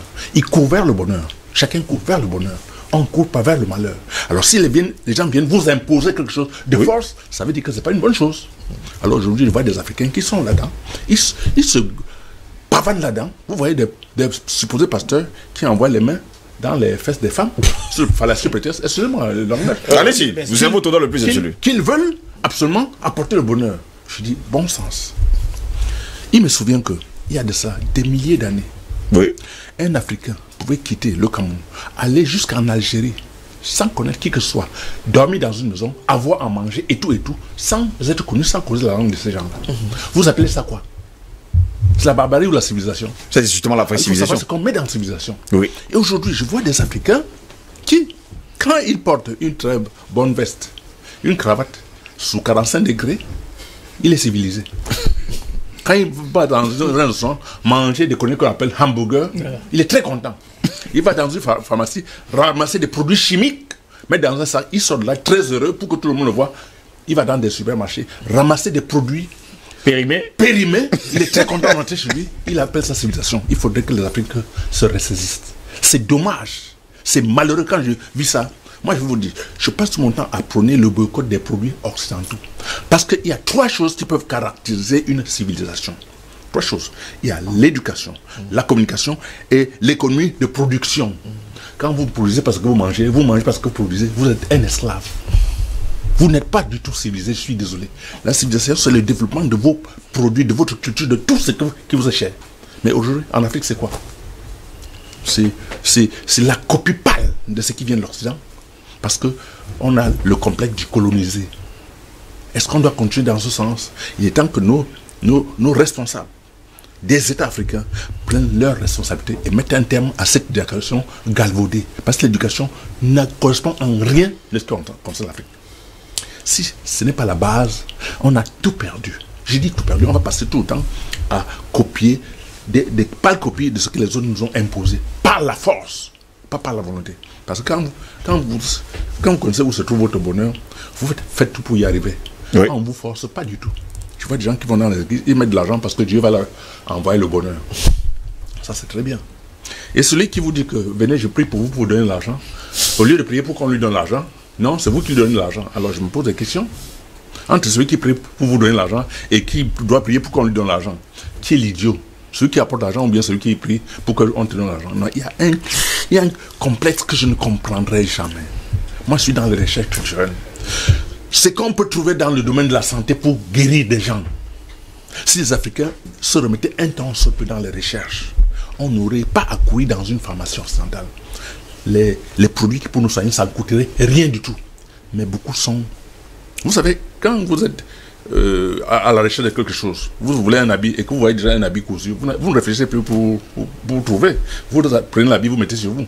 Pareil pour les remèdes, pareil pour la nourriture, pareil pour tout. On nous a imposé des histoires bêtes et on court vers ça sans faire des efforts. Il est temps que les Africains rentrent dans les recherches profondes pour réhabiliter leur histoire. Parce qu'on a galvaudé, on nous a mis en place des histoires qu'on enseigne à nos enfants jusqu'à aujourd'hui. Beaucoup de parents, dans leur maison, n'enseignent même plus la langue à leurs enfants. On leur enseigne l'anglais, le français. Demain, quand on ne sera plus là, les enfants seront africains ou occidentaux. On va leur donner un passeport français ou anglais. Ça sert à quoi? Et je dis encore une fois, monsieur Gousse, celui qui lutte peut perdre. Mais celui qui ne lutte pas a déjà perdu. On vous a compris parfaitement. Est-ce que les Africains sont en train de lutter ou bien ils ont déjà perdu? Nous sommes en train de lutter, justement. Nous, heureusement. quand on lutte, étant dans la tenue des Occidentaux, ça veut dire qu'on commence à mal lutter. Il faut se remettre en cause et aller vers les gens qui font les tenues que nous avions avant. On a prétendu qu'on mettait les feuilles. Oui. Mais je ne connais pas un endroit en Occident où il fait l'hiver, où on cultive le coton. C'est en Afrique qu'on cultive le coton. On avait des tisserands. On avait des habits.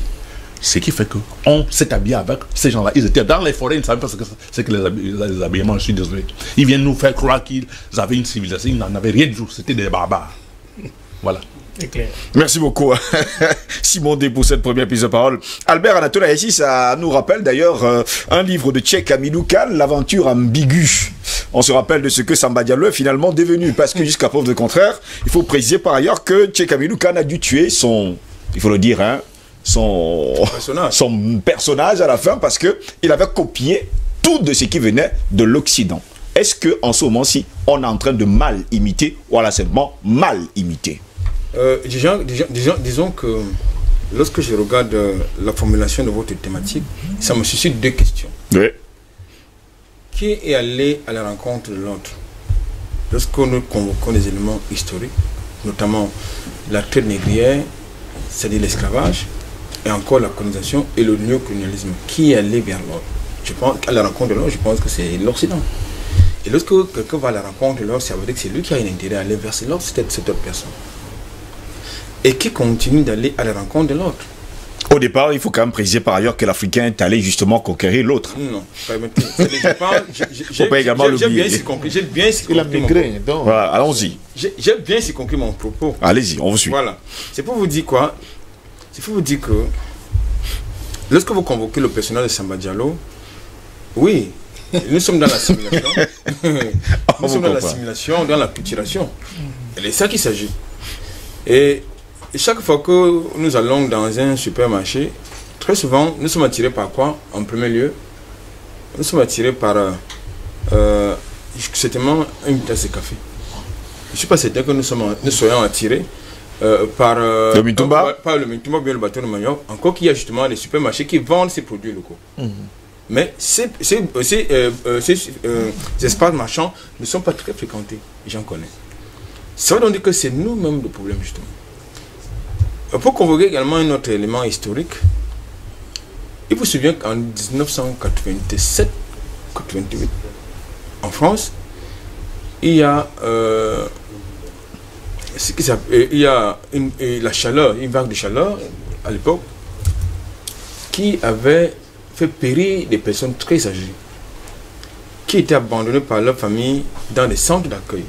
Et même en 2000, hein, dans les années 2000, 2007, même 2010-2011, on se rappelle. C'était la fameuse canicule, la crise de la canicule de 1997. Et c'était la conséquence justement de la déshumanisation de la société occidentale et de manière plus particulière de la société française, qui abandonnait ces vieillards dans les centres d'accueil, alors qu'en Afrique, les Africains s'occupent de leurs personnes âgées parce que c'est les bibliothèques. Quelques années plus tard, les Français, en tout cas les Occidentaux, ont changé de paradigme. C'est-à-dire qu'ils sont devenus un peu plus hospitaliers, ils prennent davantage en charge, ils s'occupent davantage de leurs vieillards. Et nous avons tendance à les abandonner parce qu'on les considère comme étant des sorcières ou des sorciers. Ça, c'est le premier paradoxe sur le plan culturel. Le second paradoxe qu'il faut convoquer se trouve justement au niveau des éléments sociaux autant pour moi, c'est-à-dire que l'Africain est communautariste par essence. C'est-à-dire que moi j'ai grandi dans une communauté et je ne mangeais jamais dans un plat. Nous mangeons dans une grande assiette et ensemble. Et il n'y a que les... Et avec les doigts. Hein. Et avec les mains. Et il n'y a que les personnes de l'Ouest, les personnes, quelque part, pas tout le monde, hein. Il n'y a que les personnes de l'Ouest et plus généralement nos compatriotes originaires du Grand Nord qui ont gardé cette culture de manger ensemble dans une même assiette. Les autres, c'est de très bons assimilés. Chacun mange avec 3 couverts, il y a 3 verres, il y a le dessert. 3 plats, 3 verres, etc. Plusieurs fourchettes et plusieurs cuillères. Oui. Oui, ça, ce sont les habitudes occidentales. Chacun a son couvert. Et lorsque vous êtes dans votre couvert, ça veut dire que il n'y a pas de communion, il n'y a pas de chaleur. Or, lorsque vous partagez votre repas dans une assiette commune, ça crée des liens communautaires, ça crée des liens en société. Paradoxalement, certains de ce côté-là commencent également à copier cette façon de faire des Africains. Mais, sauf que les Africains ont en train de changer également des paradigmes de ce côté-là. Ils mangent, chacun s'assoit, il mange dans son plat, terminé. Je vais également convoquer un autre élément. Il y a plus d'églises en Afrique et de mosquées qu'en Occident. C'est paradoxal. Eh bien, et pourquoi? Parce que nous avons pris sur nous d'adorer leur Dieu,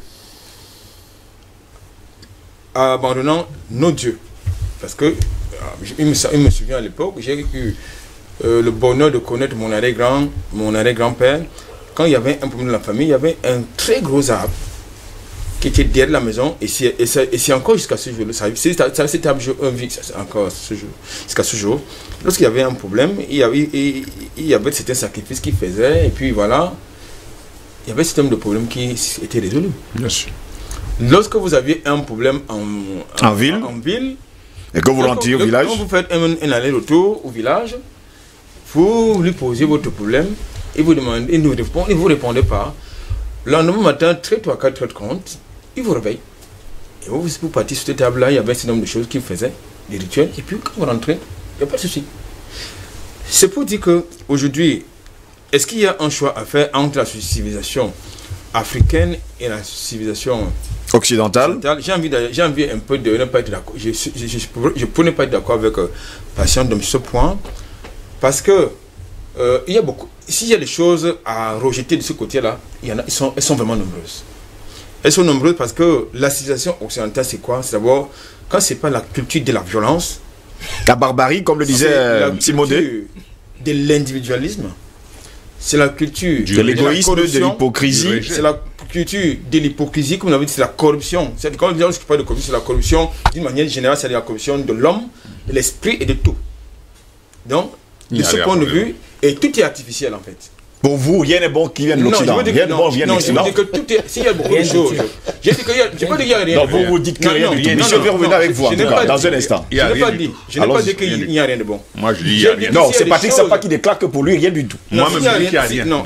Merci. On va revenir avec vous dans un instant. S'il y a 100 éléments à prendre en compte de ce côté-là, je crois que dans la balance, on n'aura que 2 éléments, peut-être positifs. Les autres, il faut ça rejeter.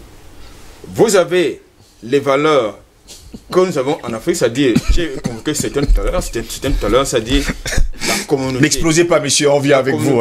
L'amour, la fraternité, n'est-ce pas? Parce qu'en Afrique, c'est un pour tous et tous pour un. Oui. Ça, non, c'est-à-dire la fraternité. En Europe, ce sont des malades, ces gens. C'est-à-dire, vous n'êtes pas capable de dire un bonjour à votre voisin, au propre voisin, c'est-à-dire, chacun soit entre. Si vous dites bonjour à votre voisin, il peut vous porter plainte pour harcèlement. Mais vous savez quand même que du côté en Afrique, on commence à être comme ça également. Justement, donc c'est justement, nous avons. Faut pas oublier ça. Non, justement, non, nous avons donc, c'est donc ces assimilés et ces acculturés qu'il faut absolument extirper du milieu de nous parce que ça ne fait pas partie des valeurs africaines.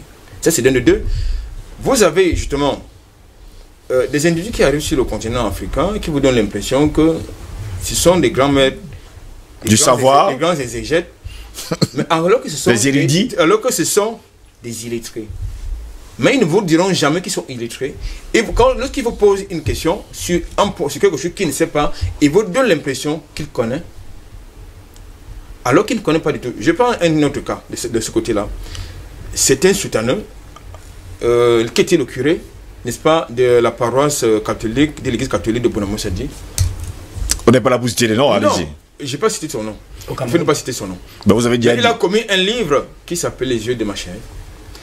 Dans ce livre, Les yeux de ma chèvre, c'est un répertoire des plantes médicinales africaines.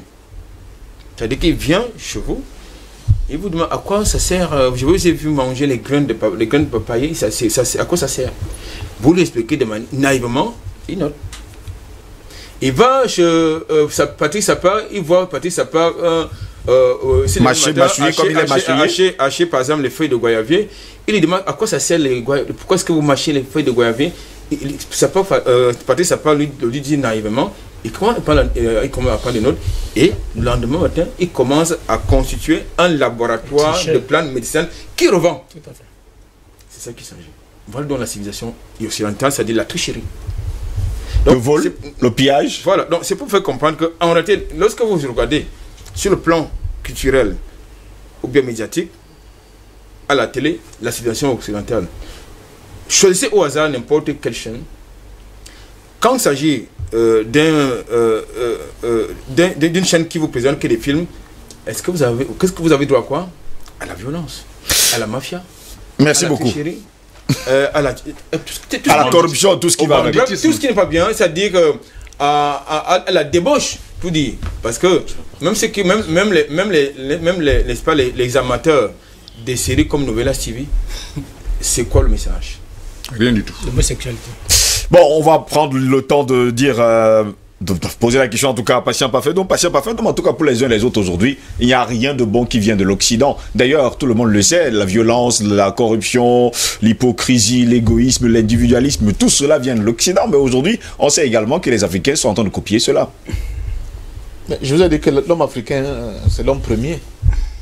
Donc, Iguitatou? Non, je dis, l'homme... L'homme premier est africain, Sapak l'a dit que... Et c'est ici qu'on a découvert les traces de vie humaine les plus anciennes qui aient pu exister. Ça veut dire que ce que l'Occident est n'est que une espèce de dérivé de ce que nous sommes. Oui. Donc en réalité, quand on réfléchit très bien, tout ce que Anatole a décrit là, que j'ai d'ailleurs décrit dans mon propos, ce ne sont que des comportements inhumains de l'homme. Cet homme, il est aussi africain. Il faut qu'on fasse attention. On ne peut pas balayer d'un revers de main tout ce que nous avons aujourd'hui comme acquis du point de vue de l'humanité et de la modernité. On ne peut pas. C'est nous renier nous-mêmes. Parce que qu'est-ce que nous disons? Nous disons que la science, c'est nous. Les pyramides égyptiennes sont là pour le démontrer. Hein? Du point de vue de l'architecture, mais aussi des calculs. Il a mathématiques, physique et tout ce qui va avec, ne vous inquiétez pas. Très haut niveau pour pouvoir produire ce que nous verrons en Égypte. Donc nous ne devons pas renier le progrès. Ce que nous devons renier, c'est l'utilisation que certains font de ce progrès. La preuve, nous sommes sur un plateau qui est très bon. Tout à l'heure, on nous a parlé de l'électricité, des téléphones, mais sur ce plateau, quand même, excusez-moi de le dire, c'est l'avancement de la science qui a permis que ce soit possible aujourd'hui. Science occidentale? De la science, je dis. La science n'est pas occidentale. En tout cas, pour lui, bon, tout le monde le sait, la science n'est pas occidentale, elle vient de l'Afrique, elle est née en Afrique. L'humanité. Oui. Vous comprenez? Donc, on ne peut pas aussi aller dans une espèce de béatification, j'allais dire de glorification, d'un passé glorieux qui a été sans tâche, où tout était beau là-dedans. C'est pas vrai. Je vous rappelle, certains de nos chefs, quand ils étaient morts, on les enterrait avec leurs serviteurs. Et leurs esclaves. Ah, non, leurs serviteurs. Appelez-les comme vous voulez. Leurs esclaves. Leurs esclaves. D'autres même avec leurs épouses. D'autres même avec leurs épouses. Est-ce que c'est une avancée? C'est ce qu'on disait. Est-ce que c'était vérifié? C'est prouvé. Non, c'est ce qu'on disait. C'est ce qu'on disait. Mais est-ce que c'était vrai? C'est prouvé. Non. C'est la science, c'est prouvé. C'est faux. Vous comprenez? C'est faux. Est-ce que c'est normal? Non. Non.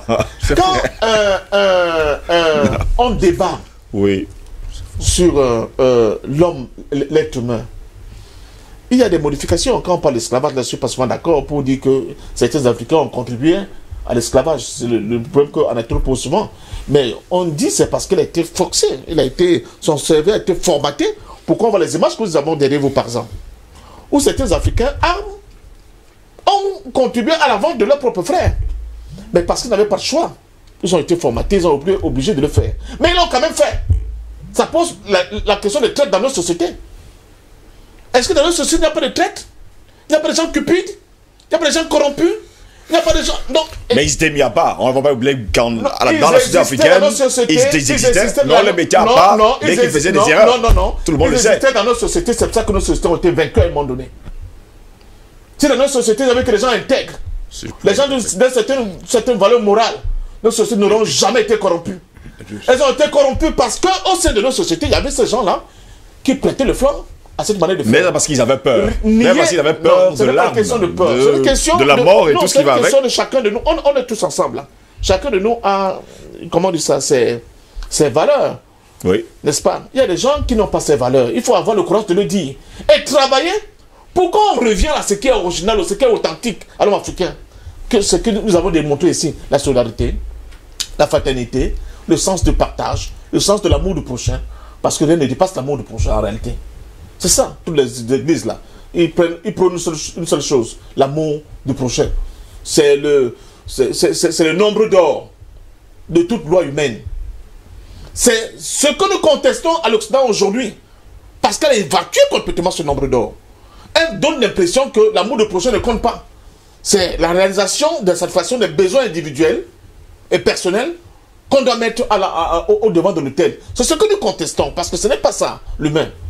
Mais je continue de dire et d'insister que l'être humain, c'est un construit. Les sociétés humaines sont des construits sur le plan politique, idéologique, culturel, etc. etc. Certes, nos sociétés ont été, si vous le disiez tout à l'heure, dans leur sens galvaudé, on nous a imposé de nouveaux schèmes, mais en même temps, nous avons des individus parmi nous qui se complaisent à ce mode de vie. Donc, si nous évacuons cette réalité-là, n'est-ce pas, nous aurons à construire des sociétés extrêmement belles, extrêmement homogènes, extrêmement, j'allais dire, idylliques, mais qui ne tiennent pas compte des réalités. On parle par exemple de la France-Afrique. N'est-ce pas que c'est nous qui critiquons Ouattara ici tous les jours? Ce n'est pas un Africain. C'est un Africain dont le cerveau a été décidé. C'est ce que nous appelons les nègres de maison. Donc, c'est quand même des nègres de toute façon. Ils existent. Parce que si tous les nègres avaient été les nègres de champ, l'esclavage n'aurait pas duré 4 à 5 siècles. Tout le monde, nous le savons. Mais parce que d'autres ont prêté le flanc à ce jeu-là, c'est pour cela que nous en sommes là. Donc je dis, oui, l'homme africain est l'homme premier. J'insiste, il est l'homme premier. Dans tous les domaines. La science, la culture, l'économie, comment vous appelez ça, la culture, nous sommes l'homme premier. Redonnons force, n'est-ce pas, à ce qui a fait la grandeur de l'homme africain. Et nous devons le faire. Nous avons l'obligation de le faire. Parce que le monde occidental, tel qu'il est en train de se dessiner là, il va à l'échec. Ce monde-là, c'est la catastrophe annoncée de ce monde. C'est la fin du monde. Si nous continuons avec cette civilisation débridée que moi j'appelle la civilisation de caniveau.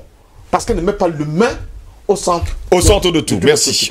On vous a compris parfaitement, Parfendom. Il y a Simo qui a besoin de réagir immédiatement à vos propos. Oui, je voudrais déjà dire une chose. J'ai dit tantôt que avant, il y a des milliers d'années, un Africain pouvait quitter n'importe quel pays pour aller dans l'autre sans connaître qui que ce soit. Et être reçu. Et être reçu correctement.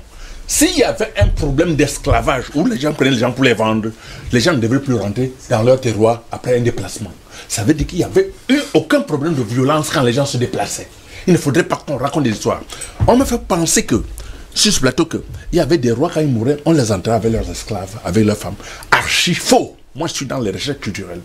Je le fais depuis au moins 40 ans pour chercher à comprendre. Oui. Je vous assure que c'est archi faux. Aucun roi dans aucune tribu africaine n'a jamais été avec son épouse ou bien avec son esclave. Ce n'est pas possible. Les Blancs ont mis en place une structure, des écrits qui conviennent pour réussir à nous maltraiter, nous mépriser et démontrer aux monde qu'on était et bien. Diviser également. Et je voudrais vous rappeler une chose. Il ne faudrait pas qu'on passe le temps à faire croire aux gens que les Africains étaient des violents. Ce n'est pas possible. Ce n'est pas possible. Citez-moi une seule région où quelqu'un est venu d'un autre village, on l'a traité pour le vendre quelque part. Ce n'est pas possible. Les gens nous ont raconté des histoires. Et je voudrais rappeler encore des faits réels qui se passent jusqu'à aujourd'hui. Haïti a dit quelque chose de très très important. Où, dans les villages, quand un enfant avait un problème en ville, il rentrait au village, on l'amène dans un endroit où il fait des cérémonies, il retrouvait sa liberté. Je dis encore, aujourd'hui, au XXIe siècle, sur ce plateau, je suis capable de vous démontrer des choses où vous avez un problème, vous le faites vous-même et vous allez vous débarrasser de beaucoup de problèmes sans avoir recours à qui que ce soit sur le plan culturel. Ce n'est pas compliqué. Il ne faudrait pas que les gens pensent que les choses, on les donné, ont changé. Les choses sont restées de même. C'est la méconnaissance qui fait en sorte que les gens doivent soient dans des problèmes. Je dis encore, les Africains sont capables de se soigner sans dépenser 1000 francs pour des maladies où on dépense des milliers d'argent.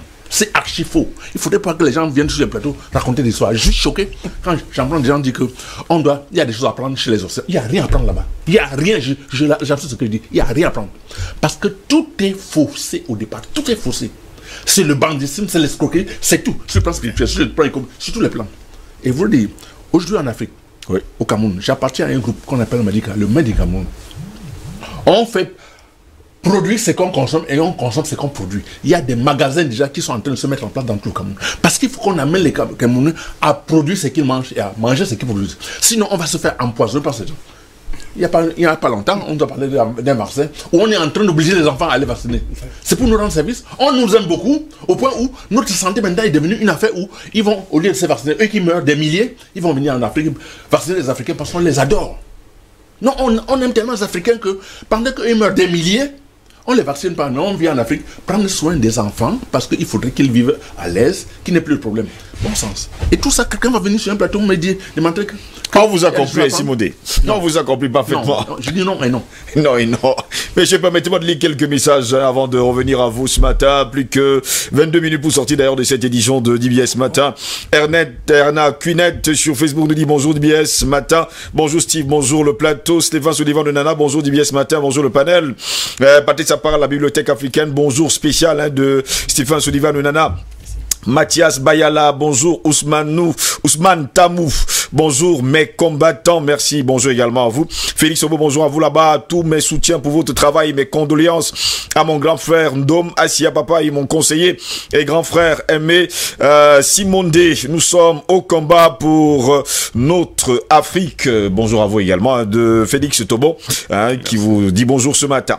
Stéphane Sullivan de Nana nous dit que cette assimilation aujourd'hui trouve son issue dans les différents phénomènes qu'a subi le continent, à savoir l'esclavage, l'évangélisation, la colonisation et le néocolonialisme. Pour parachever, c'est ce qu'il écrit, pour parachever justement cette politique, les Occidentaux nous ont imposé un système éducatif propre à eux, nous dit d'ailleurs notre frère Stéphane Sullivan au Nana ce matin. Kendrick Chopini en Afrique, oh Afrique, si tes ennemis éduquent tes enfants dans leur langue et religion, tes enfants seront tes propres ennemis. Il faut préciser par ailleurs qu'il est triste dans ses propos. Oh Afrique, si tes ennemis, je répète, éduquent tes enfants dans leur langue et religion, tes propres enfants seront justement tes ennemis. Stéphane Sullivan de Nana, malheureusement, cette politique d'assimilation nous a vidé de toutes nos substances, notre culture, notre véritable histoire et même notre spiritualité. Un peuple sans culture et sans maîtrise de sa propre histoire est un peuple sans mémoire, sans avenir. Bref, c'est une âme morte, nous dit d'ailleurs Stéphane Sullivan Onana sur Facebook ce matin. Erna Cunette nous dit caractère moraux, religieux, esthétique, scientifique. J'ai l'impression que nous sommes acculturés à tous les niveaux. Que faire pour restaurer la civilisation africaine? Ça fait peur là. Ça fait vraiment peur. Cunette, Erna, ça fait réellement peur. Boston, Rachel Njoa nous dit bonjour DBS Matin. Depuis le 241, je vous passe mon salam. Il est du côté du Gabon, je pense, le 241. Didi Lincoln, BBS, nous avons plus de 11 500 dénominations chrétiennes en Afrique. Nous devons d'abord éradiquer ces religions abrahamiques qui divisent les Africains. Pourquoi vous évitez de dénoncer les vrais mots de l'Afrique qui sont ces religions esclavagistes et impérialistes? Nous devons nous libérer à tous les prix, même s'il faut qu'on se batte physiquement. Et Samaroha est également avec nous ce matin. Gisèle Bilayo, frère et premier combat. Frère, le premier combat, quand il y a la santé, il y a la vie. Il nous faut une très grande éducation pour les soins. En Afrique, il faut qu'on sorte en tout cas les enfants en Afrique qui fabriquent d'ailleurs les médicaments. Erna Cunette vous dit merci, merci Monsieur Sapak. Boston Rajen Dior, Monsieur Sapak, un sac de connaissances. DJ Mbok, c'est drôle de voir à quel point il est simple pour nous Africains de rejeter nos ancêtres et se demander ensuite pourquoi nous sommes vulnérables, pourquoi nous sommes devenus la risée des autres peuples. Oui, la risée des autres peuples qui font de nous d'ailleurs ce qu'ils veulent. Notre Dieu, non c'est pas ça, notre continent, ce paradis que Dieu nous a légué est devenu un enfer à tel point que nous croyons tout ce que les autres nous disent en diabolisant nos traditions, nos cultures et surtout tout ce qui est spirituel. Simon-Pierre Badière nous dit bonjour. Pourquoi ce n'est pas dans le bouquet? Eh bien, on va entrer dans le bouquet dans les quelques semaines qui viennent. Ne vous inquiétez surtout pas. Et là encore, il y a les marabouts qui sont revenus sur le plateau. Bon, sur Facebook. On va pas revenir là-dessus. Alicia Rako dit bonjour madame, monsieur, je suis là. Non, bon. Non. Il y a trop de personnes. Erna ne dit pas Simo est bien habillé. C'est aussi là c'est ça aussi notre civilisation. Gisèle Blayo, il t'avait beaucoup de décès aussi. Il ne faut pas tout jeter. La science est importante car nous vivons selon les époques. Ils sont d'ailleurs très nombreux à nous suivre sur Facebook ce matin. Permettez-moi, monsieur, de lire quelques messages sur WhatsApp. Il y a des personnes qui m'envoient des photos et des messages. Bonjour Steve, merci à vous et à tous les panélistes pour le débat et les analyses. Je voudrais savoir ce qui a causé le déclin des Kamites depuis l'Égypte antique. C'est sa question, Steve, depuis Libreville. Je partage également le point de vue de Parfum d'Homme. L'humanité est monogénétique et l'Afrique est plurielle. Les sociétés africaines n'étaient pas angéliques. Steve, depuis Libreville, c'est au Gabon.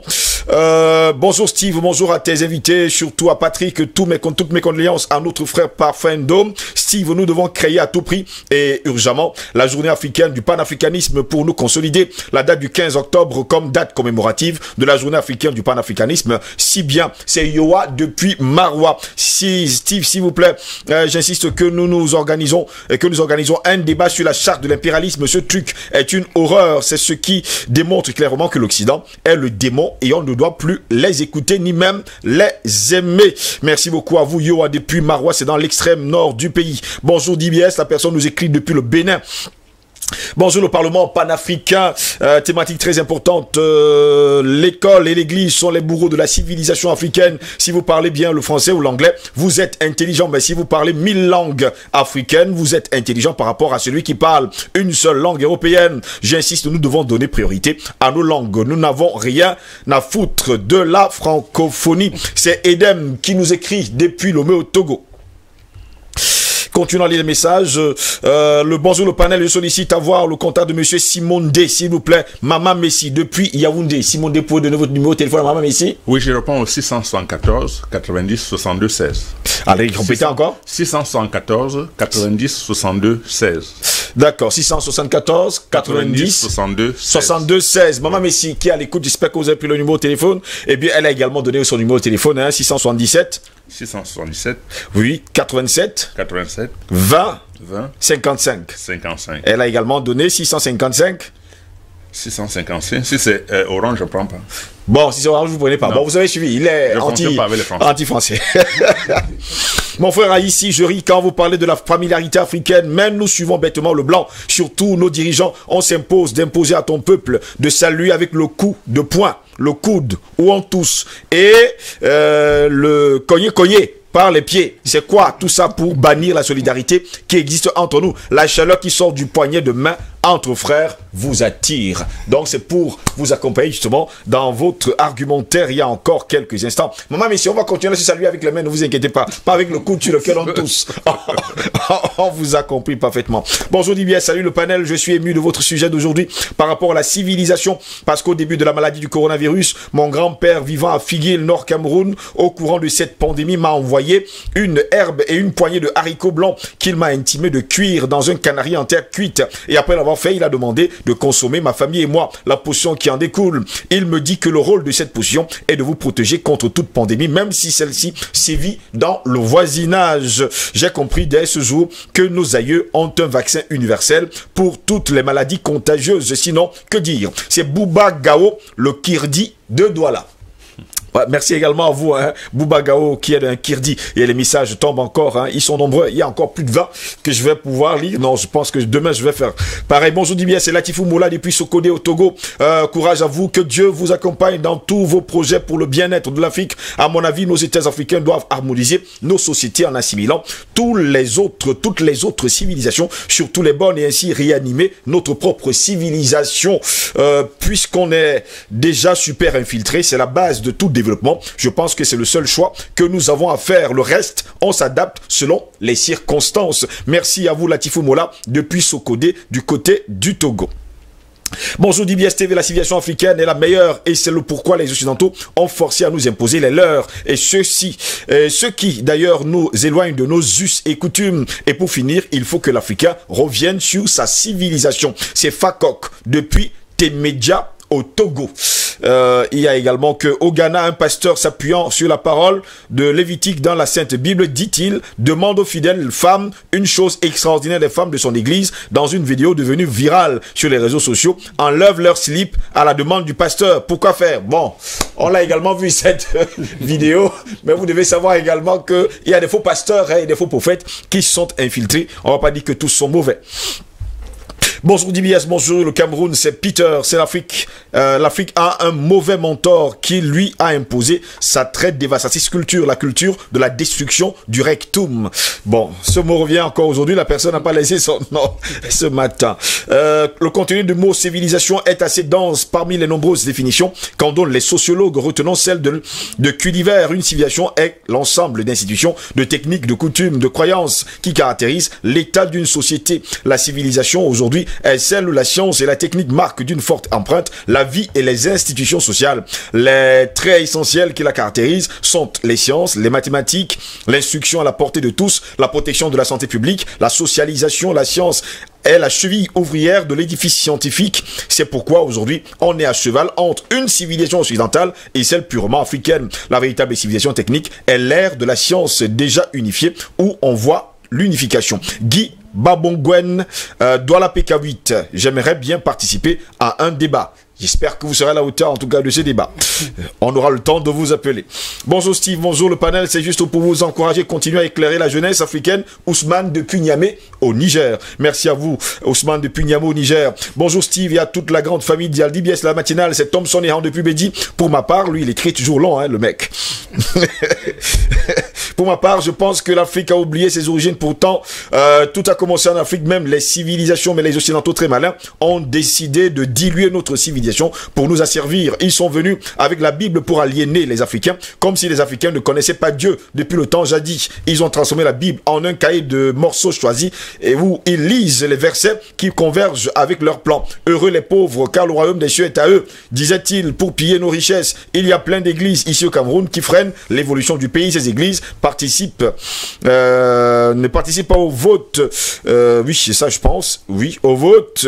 Ne chantent pas l'hymne national. C'est l'impérialisme occidental. Il y a plein d'exemples comme ça. Je ne peux pas finir mon propos sans mentionner les médias occidentaux mensongers et vendeurs d'illusions. Je vais nommer ici les chaînes Novelas et bien d'autres qui brisent les foyers, qui pervertissent et extravertissent nos frères et sœurs. Pourtant, ne pas interdire ces chaînes pour que les Africains soient informés en temps réel du combat permanent et les enjeux géopolitiques et géostratégiques de l'Afrique et y participer aussi pour apporter sa pierre à l'édifice. Très bonne journée à vous sur le plateau. Que Dieu vous bénisse l'Afrique. Que Dieu bénisse l'Afrique. Un jour, l'Afrique se lèvera, digne et fière. Soyons rassurés. C'est Thompson errant depuis Bédia Dola. Si je ne disais pas, il allait écrire. Vous n'avez pas lu mon message. Thompson, on va vous dire bonjour. D'ailleurs, ce matin, rapidement, parce que nous sortons de cette édition de DBS matin, le temps est parti. Oui, vous n'avez pas besoin de regarder votre heure. Hein. Voilà. Bonjour DBS, bonjour à tout le panel. Et sincères condoléances au frère Parfum d'Homme et à toute sa famille. Dans la thématique d'aujourd'hui, n'oublions pas le rôle négatif que jouent toutes les religions abrahamiques importées et surtout dans l'aliénation. Et oui, je vais aller rapidement. Bonjour DBS, je viens appuyer les propos de M. Patrick sur l'accouchement depuis que nos ancêtres ont commencé par faire l'examen prénatal. Bon, les examens prénataux, les accouchements par césarienne ont considérablement augmenté. Aujourd'hui, les femmes dans les villages ont compris et elles commencent à pas refuser de se rendre à l'hôpital lorsqu'elles sont enceintes.